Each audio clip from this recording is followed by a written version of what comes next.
You're listening to a 58 Ember production. GIRLSCAMP,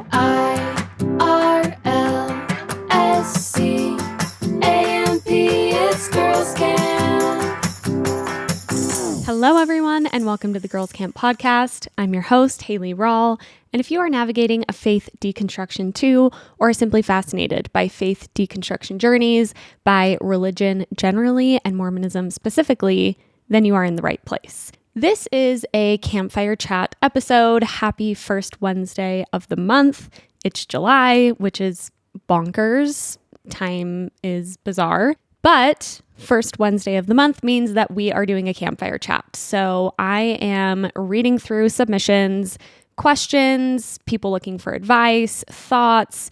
We've got a really good lineup today, and I'm excited to share some thoughts and feelings. Not much is new for me right now. I'm trying to think if there's any pressing updates. I'm still along my ketamine therapy journey, which I shared a little bit about a couple weeks ago. I'm tempted to share everything right now, like how it's been for me so far and things that have come up for me and what I've learned, but I'm trying to resist my very deep oversharing tendencies to just kind of sit on some of that for a little bit and then package it all up nicely in a little while. But that's kind of the big thing going on for me right now, and I'm really proud of myself. I've been meaning to really dig into the work of healing in more significant ways, like really kind of getting to root causes of things going on for me and my mental health. And I don't think I've completely ignored that stuff, and I've been in therapy off and on,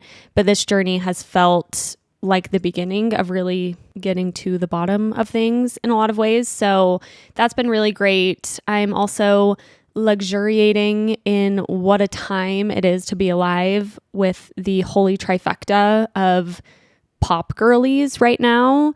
I've been listening to Chappell Roan, Sabrina Carpenter, and Charlie XCX actually nonstop, and I'm so obsessed. There's something about female pop that is just so powerful and so empowering. I know many other of my girlies and my guys are on that train. I actually have slowly convinced Bentley on Chappell Roan, and he put on Feminine Omenon. I always struggle to say that. He put on Feminine Omenon today in the car, and I said, this is a good man. There is no more green flag behavior than a man turning on Chappell Roan in the car. Let's dive into the campfire chat submissions. These first two, actually, I read one of them and I had so many thoughts on it. And then I was reading through some more submissions and then came across the second one. And I think they work so well together and they kind of like clicked together like a puzzle in my brain. So I'm going to read two. This first submission says, "It sucks that as ex-Mormons, most of us feel like we can't talk about the truth of the religion to anyone in the faith, while Mormons are told to be missionaries, but are actually the ones spreading lies. I just feel like I want to spread the truth and be a missionary now as an ex-Mormon. Thoughts?" Pin in that one. This person is basically just saying, okay, yes, I'm not wanting to do the same thing Mormons do to other people, but why are they allowed to do it? And I feel like I have the actual truth and I'm not allowed to share it. Second submission from someone else. They say, "I have been out of the church for years, but some of my oldest friends are still in. Fortunately, they have been very supportive of me since leaving. It didn't used to bother me that they were still in the church. I was only a little hurt being the only one left out from seeing my best friends married in their temple ceilings, but I recognized the joy and purpose the church brings them. Recently, I've been learning more about LDS history, what current apostles are teaching, and about what goes on in the temple. Now I'm struggling to not be at least a little bothered knowing that they are willingly a part of all of this still. I don't want to let this negatively impact how I see them, but I'm struggling. Any advice?" The first thing I'll say is in my own journey, deconstruction journey, it actually hasn't been until fairly recently that I've been having that same feeling. Before I left the church, there were a handful of people in my life who had left before me. And I kind of observed how our relationships played out. And one of the things that I noticed and I carried with me for a long time when I decided to leave is that I really did not like when people who had already left were trying to missionary me, proselytize to me anti-Mormonness, or proselytize the things that they had learned that led them out of the church. It just was never productive, and I don't think it helped those relationships. And so I think when I left the church for a really long time, I mean years, and it's not like this didn't pop up here and there, but for a really long time, I was in this space of do unto others as you would have them do unto you. I don't want Mormons telling me about Mormonism. I don't want Mormons sending me conference talks.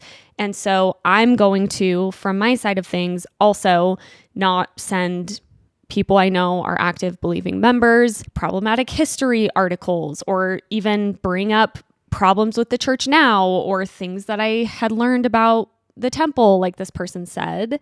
And I don't know what has shifted for me lately. I still think I feel that same way ultimately, but I've been feeling so much more of that same urge of like, okay, but the more I learn, the more I feel grounded in the reality that the church is built on deception.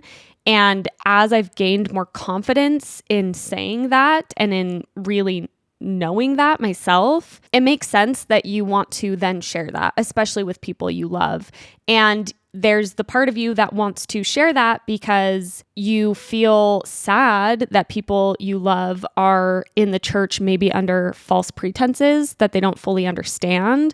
And I think there's a piece of me that is coming from this compassionate place, hopefully, of just thinking, man, I really wish I knew some of these things earlier. I don't know how much certain people know, and I want them to know because I want them to have consent and to understand what a lot of this is built on. But then also, I think there's a piece of me to this person who wrote in second, who said, it's really hard sometimes to look at people you love and know that they are supporting something that I now find objectively damaging. And that does, I think, or it can affect how you see people. And it's really complicated and it's really hard. I don't know the best answers. I think as I've kind of been feeling this urge more, I've sort of started to think about maybe broaching certain conversations as respectfully and kindly as I can, but maybe just bringing up to certain people like, hey, if you ever want to get into the ins and outs of why I left, like I would love to discuss some of these things with you. Or, hey, I don't know if you're interested in this type of conversation, but like I've learned a lot of things that I'm not sure and maybe you would want to know. Does that interest you? I think there's ways you can have those conversations and kind of gauge people's openness to having those conversations. I think there's also a big part of me that is just almost scared to know. Like I would almost rather believe that people don't know the depth of the problematic things, because if they do and then they are still in the church, in some ways that makes it trickier. But again, I also feel like they deserve to know. And I don't know the answers, but you are absolutely not alone. I think this is why, I didn't have really many friendships that I think were affected by a faith transition, because a lot of my friends just left at the same time from various groups. And now I'm mostly around people who are not in the church as far as friends are concerned.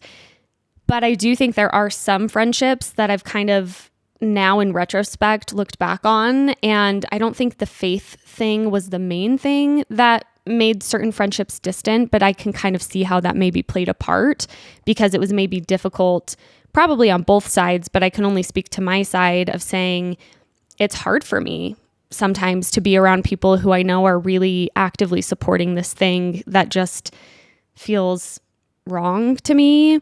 So yeah, you're not alone, and you're not alone in wanting to proselytize sometimes the things that you've learned. Now, on the other side of things, I do still think at the very end of the day, the golden rule applies, which is we've got to treat others like we would like to be treated. And I think for me, that just means that if I expect to be respected in my choices, then I have to offer that same thing to others. But then when other people are harmed by other people's actions, then maybe there's some justification for seeing that differently. But I think that's the Mormon justification, right? Is they feel justified in pushing things on us because they feel like we are putting ourselves in harm's way and ruining our chances of salvation. So tricky. Definitely not alone, and definitely something I'm working through. Maybe something we could get a therapist on the podcast to talk about. I think we've talked about this here and there with certain experts on Girls Camp, but I would love to get some more insight onto that from someone who's more well-versed in family systems and friendships and things like that. Okay, one more thing. I think that very rarely does someone leave the church because someone comes to them and says, "Did you know XYZ thing?" I think that people, the way that we are wired and our psychology is we really have to come to it ourselves. And that doesn't mean that certain people help crack open that door or offer information or whatever. But for me, I really was only ready when I was ready, and I was seeking out that information. I was going to friends and saying, "What about this?" I was Googling things. It was a very intrinsic motivation, and I feel like it's really hard to spur that in somebody if it's not there, which is another reason why I think even if you feel these urges to try and help people get there, it usually doesn't work very well anyway. Next write-in. I know you've talked about this a little bit, but are we removing our records? Why is the removing records thing still so hard for me? I have not removed my records.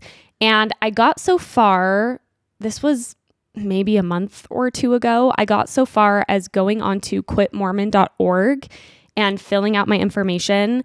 And then they send you something that you just have to get notarized, and then you submit that, and then they will remove your records from the church. And I've just been dragging my feet on it. I've been dragging my feet on starting the process, and now I'm dragging my feet on getting that thing notarized. For so long, I kept telling myself, like, I'm just busy. For a while, I didn't feel the need to remove my records. And then I was like, yeah, probably. And then I came to a point where I decided, yes, I definitely want to, but I can't get myself to do it. And when I read that question, it allowed me some time to think about the fact that if I really didn't have any hangups around removing my records, I would have just done it by now. And something inside of me is preventing me from just doing it. I was thinking about when I finally shared my temple name, because a while after leaving the church, I still had a lot of fear around sharing my temple name. A temple name is a secret, special name. It's not so special because they give everyone, when you get endowed, go through the temple for your first time, you get a special name, and everyone on that same day gets the same name. There's more on that in my episode about the temple, but there's a lot of secrecy around the temple name, and you should never tell anybody ever, except for if you're a woman, you can tell your male spouse. And I had so much fear around it, and then I finally just did it. I just told people, a group of friends, and it was after telling them that I realized, oh, that was all this psychological conditioning convincing me that that was scary. It really wasn't. And now it's almost laughable that I felt so afraid of doing that. And I feel like once I remove my records, I will be saying the same thing. Like, why did I wait so long? Why did I keep my name on the records of the church for so long? Because once I just do it, I think I'll be able to just move past it. But for right now, I've got hangups. And it's funny for me personally because here I am. I have a full-blown podcast about all the problems in Mormonism, about why I left and why I'm so glad I left. And still, there is those mental hangups. That's how deep it goes.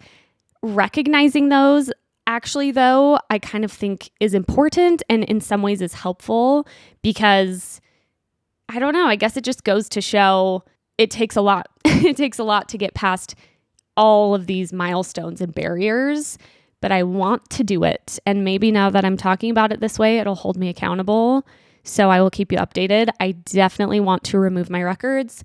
And I think if you feel like you're leaning that way, I think you should do it. And I think the fact that the church is still counting us as numbers really pisses me off, because we're not. And it pisses me off that we even have to go through the whole song and dance of removing records. The whole thing is just kind of a joke. So are we removing our records? I say yes, let's do it. Next write-in. I'm not an ex-Mo, but an ex-evangelical. I feel like one of my biggest obstacles in healing or getting over leaving is the grief I feel for the past version of myself. I know I can never be her again, but I miss the young woman I was who felt so much clarity, purpose, knowledge, and magic all throughout the world, who felt so sure, who felt so certain about what her future would look like. I think about the connection my whole family shares in faith without me, and how now I feel a little bit like an outsider. I think about how if I would have followed the path I was on, I likely would have been married and living a totally different life. And I don't want that life, but for some reason I mourn the me that was and the me I thought I'd become. Does this make any sense? Is this something you've navigated? Does any part of your sense of self feel unchanging on the other end? I feel like now my quote self or identity is always changing, but because of that, I'm not sure if there is a me I get to carry forever anymore. Wow, beautifully written and described, because I feel that so deeply. I think for me, I actually feel it a little bit in reverse, and I think a lot of ex-Mormons can relate.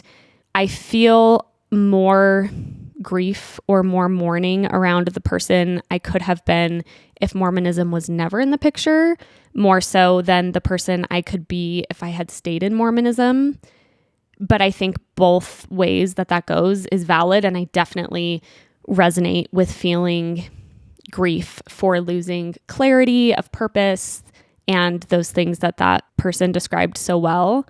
I have a quote, and this quote was actually, someone texted me this, a friend of mine, after one of my episodes, and I had never heard it, but I love it so much. It's by Cheryl Strayed, and she says, "I'll never know, and neither will you, of the life you don't choose. We'll only know that whatever that sister life was, it was important and beautiful and not ours. It was the ghost ship that didn't carry us. There's nothing to do but salute it from the shore."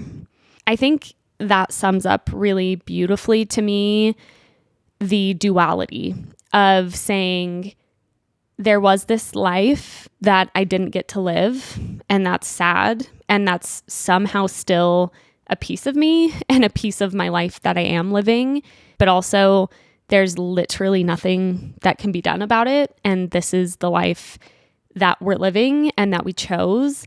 And those two things can exist at once. I think you can really live in gratitude for who you are and where you are, while also honoring these other paths that you didn't take.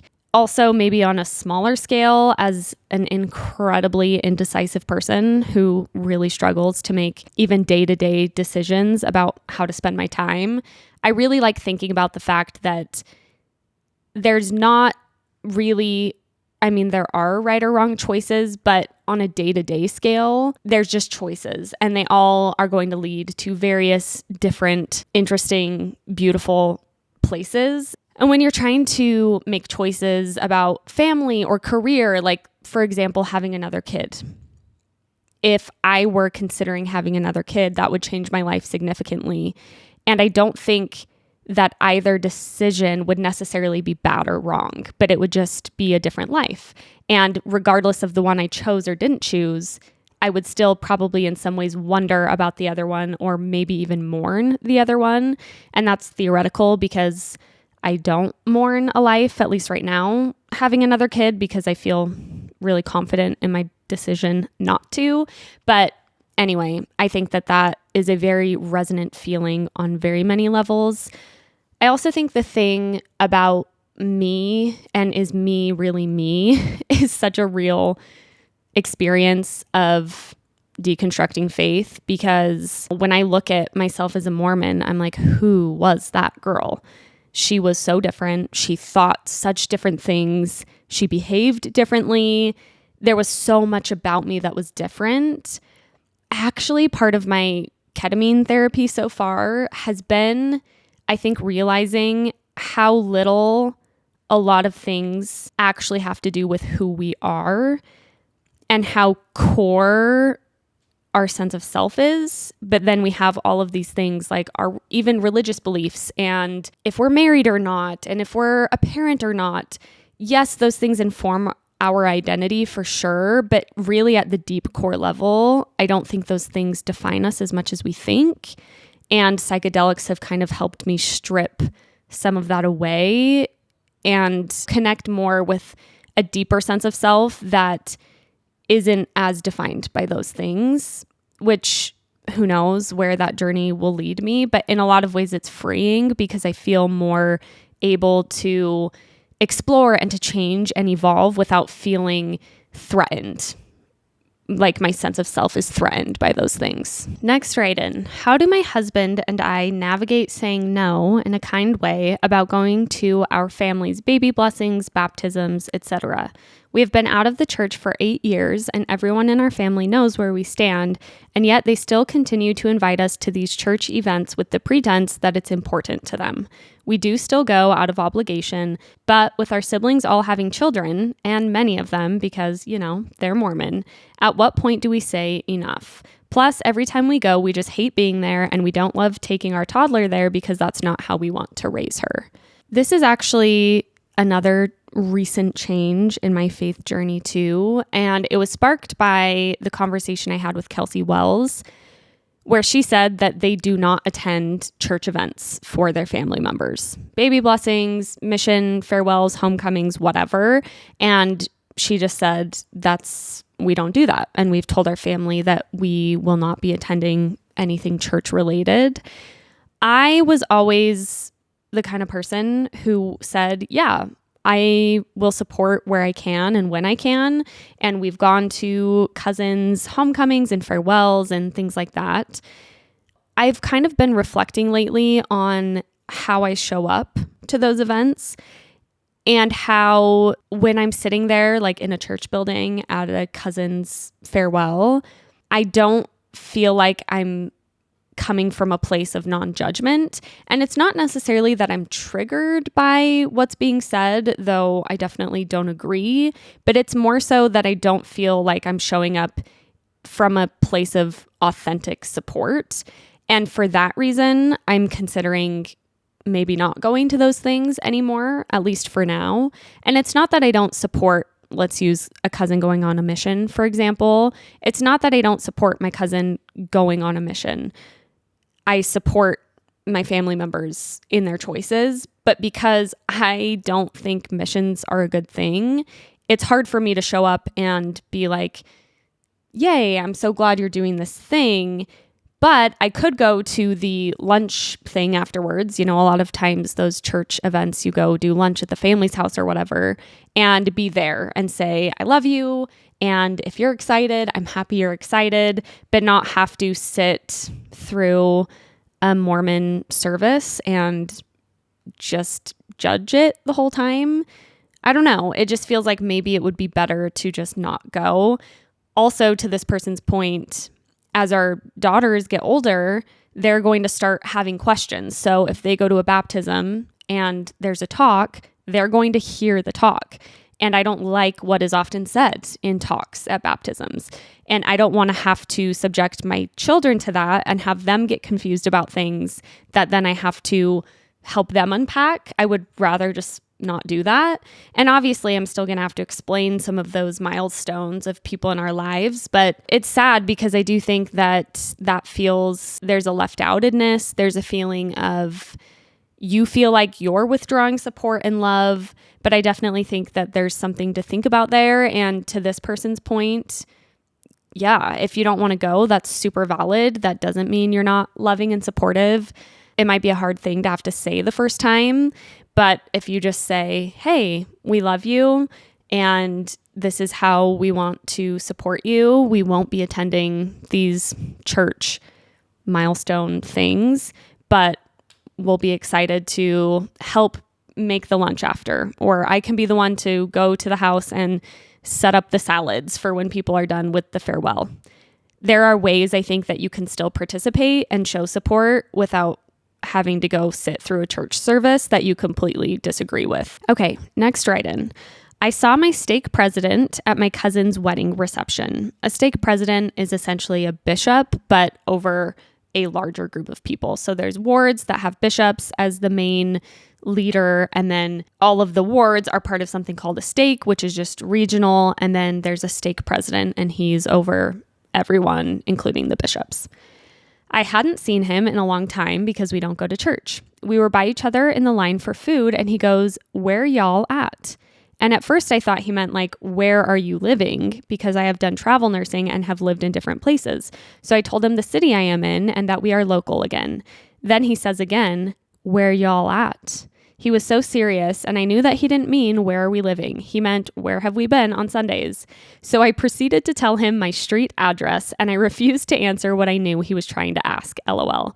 Like, WTF, dude, I am at my cousin's wedding reception. So inappropriate that people think they can intrude on your personal life in the first place, but to do it at a wedding reception is wild. Also, how about next time just say, "It's great to see you."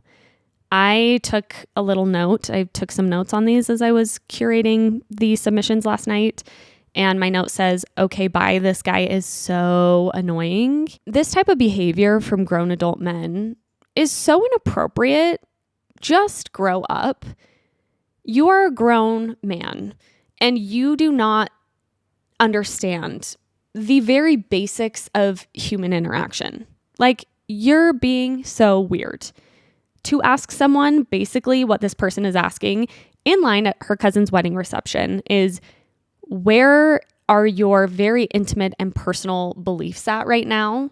And you're in a line getting food. That's just so highly inappropriate and rude. And the fact that so many of us have had to bear this burden of discomfort around, usually, I mean, women do it too, around Mormon people is just absurd. I think about how, luckily, starting the podcast, this is not a thing for me anymore because people know where I'm at now in my life. But this feeling of going to family gatherings, of going somewhere like a wedding reception, and knowing you might run into one of those types of people who is just going to put you on the spot at a completely unrelated event, just put you on the spot and basically say, "What do you believe now?" As if it is their right to know. As if it was ever their right to know. And it's a scary, weird feeling to be in a faith transition place or to have left, but not know who all knows and just feel like at any time you're going to be put on the spot to speak on it. I hate it. And this stake president is particularly bad. Just "Where y'all at?" and then asking again. I love that you just told him your street address. Just like, "Oh, XYZ address. That's where we're at." Like, no, dude, I'm going to make you actually say it. I heard this thing about, where did I hear this? Basically that it's not your job. If someone does or says something awkward or uncomfortable, it is not your job to diffuse the awkwardness or the discomfort. I'm so bad at this and I want to be better, and submissions like this inspire me. Because if someone says something awkward, I am the first person to try and help them out and diffuse it. Like, if someone said that to me, I'd probably be like, "Oh yeah, like, we're not in the church anymore. I hope things are going well for you." But I love how you were just like, "Yeah, this is where I live." And then he was like, "No, where are you at?" And you're like, "Oh, you want my address? I'll give you my address." You did not take it upon you to diffuse his awkwardness and his uncomfortable question. And I love you for that. Next submission. I often hear true believing Mormons making the excuse that you should still stay in Mormonism even if you have doubts and issues with it because, quote, "We're never going to understand everything."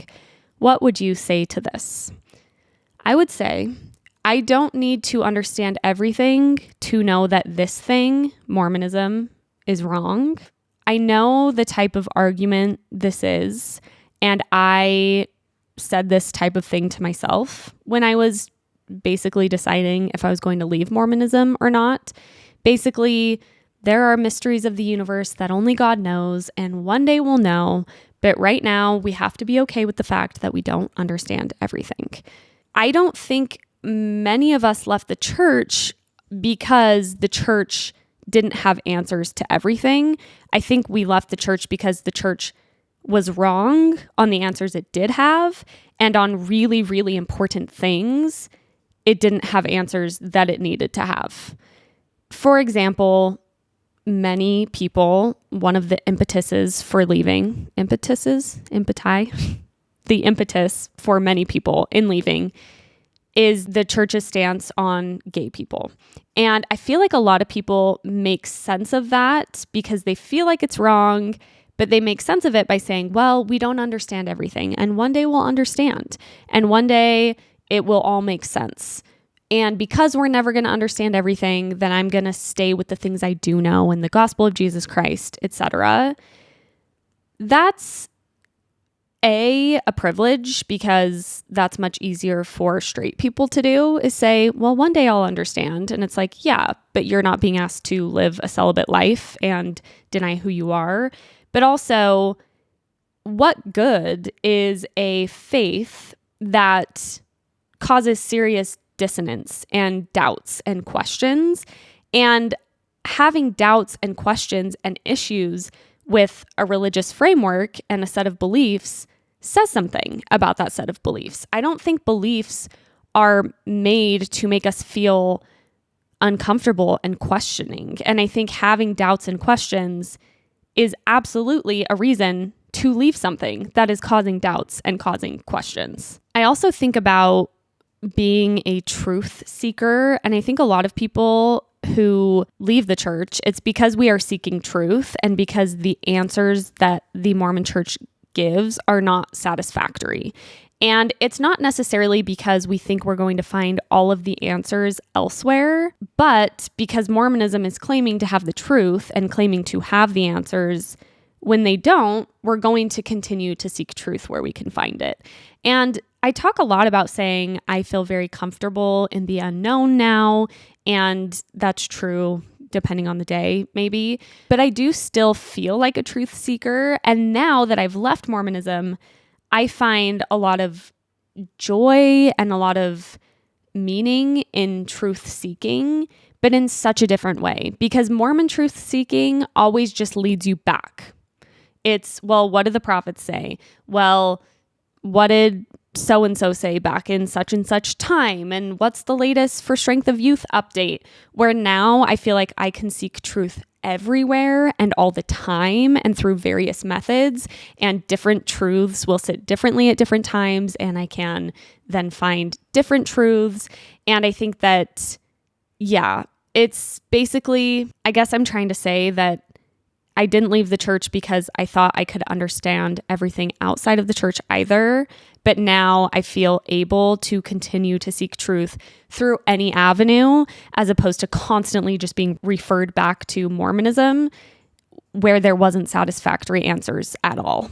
Okay, next write-in. This person says, am I a bad person for lying to my parents and letting them think I'm still Mormon when I'm not anymore, and I have a secret girlfriend and am queer? All while letting them give me thousands of dollars for my schooling. Context. My parents are super in the church and super homophobic. Every time I visit them, my dad is making homophobic comments about how gay people are mentally ill and how gross and unnatural they are. I am also deathly afraid of my dad and have been ever since I was a child. He can be super mean and somewhat emotionally and physically abusive. I am genuinely scared that if I told my parents I wasn't Mormon anymore and that I am queer, my dad would hurt me or disown me. However, my dad paid for my entire mission, my entire undergraduate degree, and gave me $25,000 in the last year to help me with graduate school expenses. He would 1,000% not support me financially if he knew that I was not Mormon and I was queer. He makes comments all the time about how if my younger brothers didn't go on a mission, he would not help them financially throughout school. TLDR, am I a bad person for lying to my parents and letting them give me thousands of dollars under false pretenses? My note under this one reads, milk them for all they're fucking worth. I do not think you are the bad person for continuing to get financial help under false pretenses. I think you are doing what you very unfortunately have to do by hiding that piece of yourself from them, because they are being very clear about the fact that they are not a safe space for that information. And in my mind, I don't know, maybe there's a philosophical framework for this, but if they're being super shitty and your dad is scary and abusive, as you say, then I don't think you owe them the truth, nor do you owe them to not take their money, even though you know they wouldn't give it to you if they knew the truth, because they're being shitty anyway. Like I said, I don't know if there's any philosophical backing for that, but if I were in your situation, I would absolutely be doing the same thing. I do think, though, for your own sake, that as soon as you don't need that financial support anymore, it will probably feel good to be able to be authentic and not have to rely on them. And I don't know how you feel about it because you didn't expound on that, but I can imagine that it feels hard to have to pretend and to hear that kind of vitriol from your dad about your identity. And I think ultimately when you're able to, maybe after you get the money you need for graduate school, for your own sake, it will probably feel good to be able to say, this is who I am, and not subject yourself anymore to all of that. And I'm so sorry that you have to deal with that. It's awful that people still think that way. It just blows my mind that so many people still think that way. And yeah, I really am so sorry. I don't think you're in the wrong at all. This submission also had me thinking that we need to do an episode, Am I the Asshole? This is a Reddit thing, and some podcasters I know have done episodes where they take submissions. Maddie Murphy, shout out Maddie, love you, of the Bad Broadcast has done a couple episodes of these, but I think a Mormon version of that would be really interesting because it creates a lot of these complicated dynamics. Am I the asshole in this situation? And I think as ex-Mormons, sometimes we maybe tend to feel that we're the asshole more than we really are. And I don't know. I just think that you are doing what I would do, and I think you're justified in doing it. If the only thing that they can offer you by way of support right now where you're at is financial support, I think you should take it. Next, write-in. My brother, who is a recently returned missionary, was going to give a blessing using consecrated oil. We were talking about how it's just olive oil, and my brother said, yes, but it's been prayed over, so it's special. To which I replied, kind of like holy water. He then proceeded to tell me how holy water doesn't work because Catholics don't have the authority to make it work. I said, well, they believe they do, so who are you to tell them it doesn't? And he said, well, I know that I have the authority and I know that they don't. I tried to get him to see the fault in his logic, but he couldn't. I've never been so aware of the brainwashing until that conversation. It made me want to apologize to anyone I'd ever talked to while I was an active church member because what in the actual fuck? Consecrated oil is, basically it is just olive oil, but it's been blessed. So you bless the oil and then put it in little containers. And like Bentley, when we first got married, had, I want to say, a little container on his keychain to be ready at all times. And it's supposed to power boost a blessing. So before you give someone a priesthood blessing, you can put consecrated oil on their head and then your hands on their head and give them the blessing. And olive oil aside, consecrated oil aside, does not this submission not only sum up so well, as this person said, the brainwashing that happens in Mormonism, but to me, this actually encapsulates really well why all religion fell apart quite quickly for me. Because I realized that as a Mormon, essentially what I was saying is that we are right because we are right. Because Joseph Smith was right, and the Book of Mormon is right, and the subsequent prophets are thereby right, and I am also right, and I have the access and the authority and the actual truth. But every religion is doing the same thing, actually. Not every religion, I mean to an extent, but I'm more talking about religions that claim to have a specific power and authority from God and a very specific claim on capital T truth. And all of Christianity just fell very quickly because I realized, okay, so as a Mormon, I was saying, well, this is all true because I prayed about the Book of Mormon and the Book of Mormon's true, and so it's all true. But a Catholic was using that very same logic to say, well, I understand that this interpretation of the Bible is true, and I've prayed about it, and I know that it's true, and so therefore I believe XYZ thing, and I go to XYZ church, and I listen to XYZ spiritual leader. It's all just pretty much the same. Mormonism, I always make a caveat. It definitely has its own flair, and I think the more high demand a religion is, the more problematic it is, which is kind of where I differentiate like levels of harm religion can cause. I have been seeing something on TikTok lately that has been so triggering to me, which is evangelical Christians really shitting on Mormonism and being like, "Oh, let me teach you all a thing or two about Mormons. Did you know that Mormonism was started by this guy, Joseph Smith, who prayed and saw God and looked at a rock in a hat and translated this book?" And I'm like, that's really not that different, though, from what you believe as a Christian. Just what you believe as a Christian has more traditional backing. It's been around longer. More people are part of it. But in some ways, to me, that almost makes it worse because it's a more socially acceptable form of pretty much the same thing. And I always hesitate to talk about this because I do know that I have at least a group of listeners who are ex-Mormon, but still identify as Christian.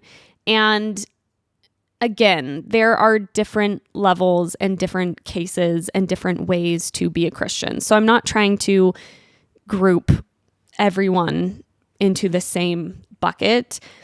I just find it a bit ironic when people who still adhere to certain forms of Christianity think that they can mock Mormons because it's all quite similar. I really think it's all quite similar. And a Catholic is going to say, well, my holy water works and your consecrated oil doesn't. Well, why? Well, because it's blessed by the right power of God, the actual power of God. And it's like, says who? And if this person says this is the right power of God and this person says this is the right power of God, that's what religions are doing. And it's all just based on who says they're actually in touch with God. But if everyone's saying they are, then who really is? And how would we ever really know? That same concept came up in a big way when I posted a reel about modesty. And I said, I've been seeing a lot of modest fit checks lately. Here's a reminder that modesty is very often used to control women and restrict women's choices, and we deserve to wear whatever we want. And the internet went wild. Modesty is a particularly hot button topic for people, which I figured it would be. But so many people were saying, well, I dress modestly because I respect God. It's not about men controlling women. It's about me showing respect to God. And the problem with that is, who's God? Because many different gods of many different religions have very, very different standards around what is modest and what is not. And while I can absolutely respect someone who says, there's a God that I believe in that says they want this type of modesty, so they feel like them dressing in that modest way is a very true, authentic form of worship of that God, okay, but you cannot then extend that logic onto everybody else and then say all these people are dressing immodestly and offending God and disrespecting God because A, they might believe in a different God who has different modesty standards, or B, they just might not believe in God at all. And, it always kind of boils down to this point of it's really hard to believe in God in a certain type of God. And I'm talking more now about God of religion. That's a specific God with specific rules. It's hard to believe in that kind of God and not, if you believe in that as the actual truth, the true truth, it's really hard to not let that color your interactions with the world and with other people. There's definitely people who do it. There's definitely people who believe in God and say, live and let live, and everyone's doing it their own way. But at some point, there's this thing where it's like, if that God is the true God that you believe, then you do think everybody else is doing it wrong. Ultimately, holding that strong of a belief in a God that has these very specific rules in order to get to the best place to be after you die, then that God would be holding everyone else to that standard, so you do too. And it creates a lot of division, and it creates a lot of judgment in ways that I think it's hard to transcend as a religious person. Again, not that nobody does it, but as is evidenced in the comment section on that reel specifically, it often seems to lean that way. Okay, speaking of modesty, actually, here's a submission on the matter. Someone says, I'm struggling having my husband understand that I dress in what I am comfortable with and feel confident in and not for any man. I have big titties, nice, and I am pregnant, so they are growing even more. He has a hard time with it because he doesn't like that other men look at me when I do wear a lower cut shirt. Any shirt shows my titties, though. I sometimes can't help it. I try to understand his side of it, but I also want him to understand my side. He says he knows I'm not dressing for other male attention, but he doesn't feel like I understand his side. We also live on a Marine base, and sadly, a lot of Marines can be dogs, to give some context. He genuinely is the best husband, and I can't imagine anyone better. We just don't understand each other on this. Oh, that is hard. My knee-jerk reaction is, it's your body, it's your choice. It is your body and your choice. And your husband needs to adjust to how you feel most comfortable and confident. And I do think that. I think that's ultimately at the core of it all, how I feel. But I think there's this thing that comes up, especially oftentimes with men, where I've been trying to cultivate a little bit more of an understanding, and not necessarily a justification, but an understanding that society has done a massive, massive disservice to men. And a lot of men have grown up with a lot of messaging around modesty, for example. And so it makes sense that your husband feels that way, and that he might feel threatened by you dressing a certain way, or that he might feel, all sorts of ways about it, because he's been taught to feel that way, and he's been told to feel that way. And those things don't just disappear overnight. And I actually think there's part of me that thinks, I'm not sure how he's expressing those feelings to you, but I think that it can be a really healthy thing to actually bring that to the table. And the fact that he feels able to say, like, I'm trying to see your side, but like, this is hard for me. I think that vulnerability is really huge and really honorable, because that's a hard thing to do, and to have respectful conversations about these things is just hard.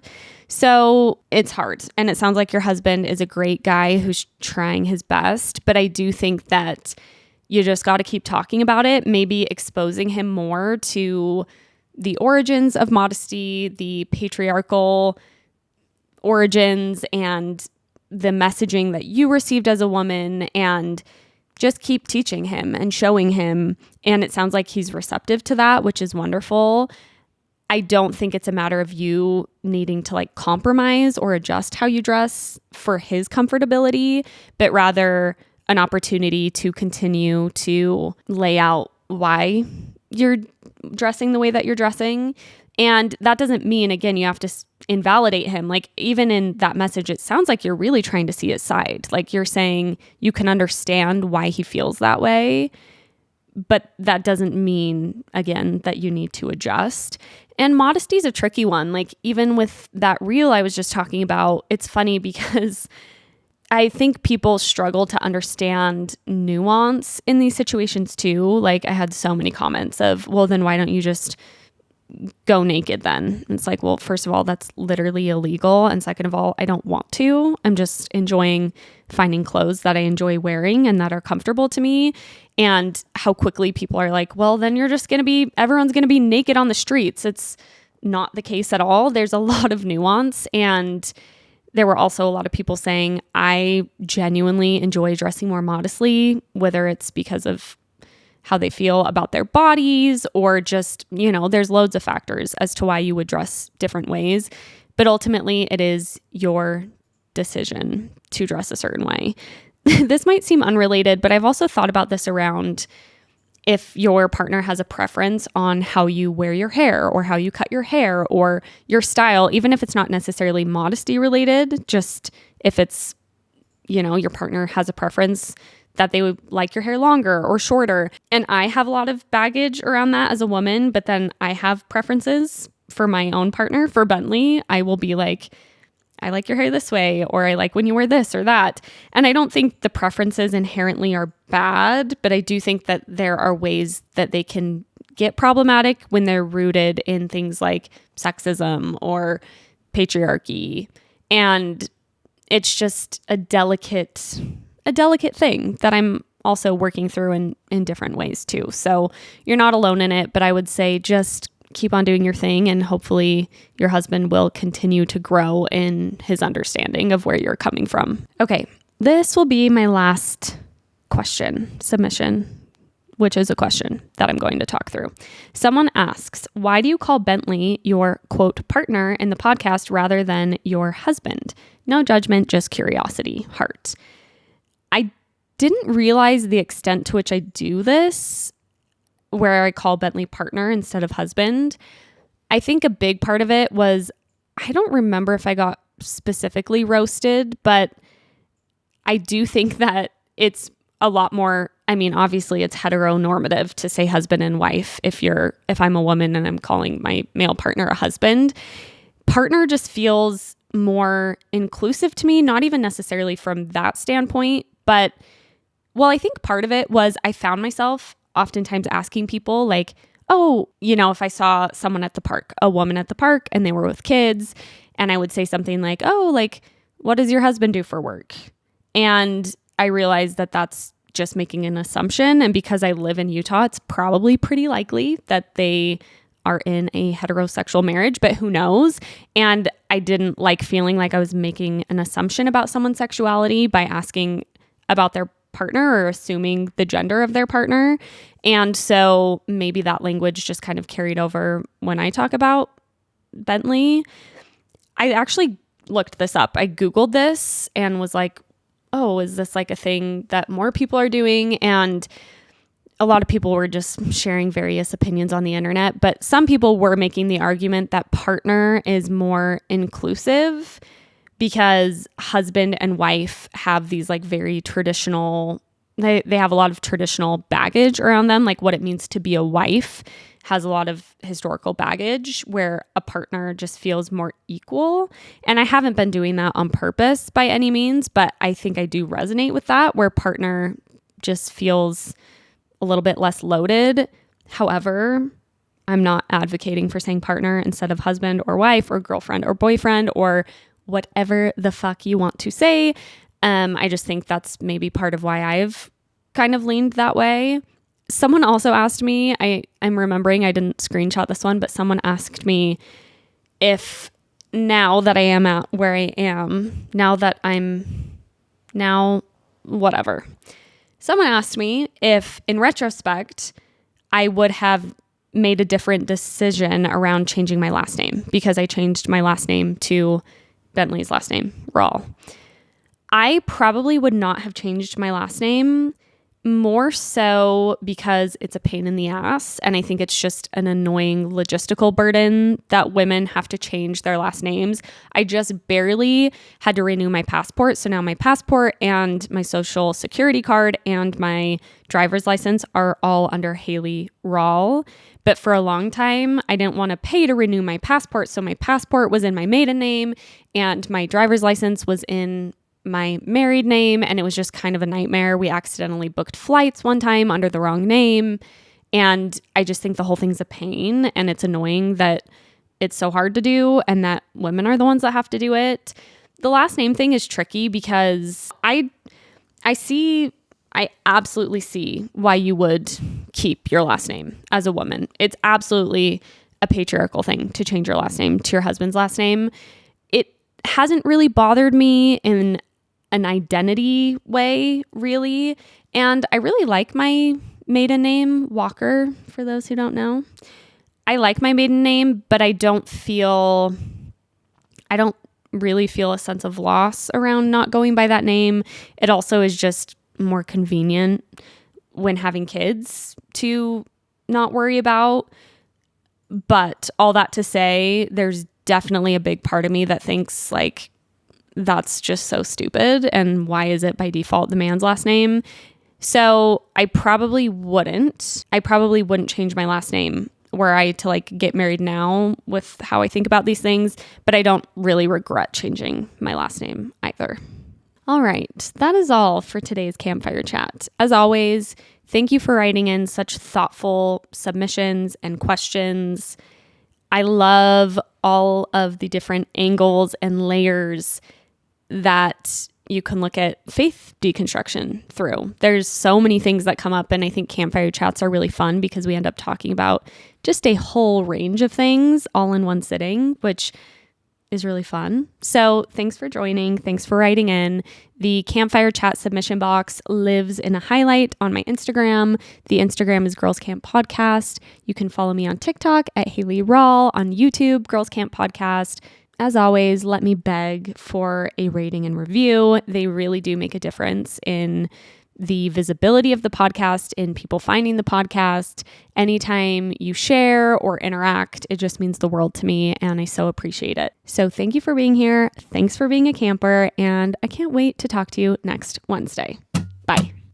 GIRLSCAMP, it's Girls Camp. This has been a 58 Ember production. For more shows, please visit the 58 Ember channel, 58ember.com, or find us at 58 Ember Media on socials.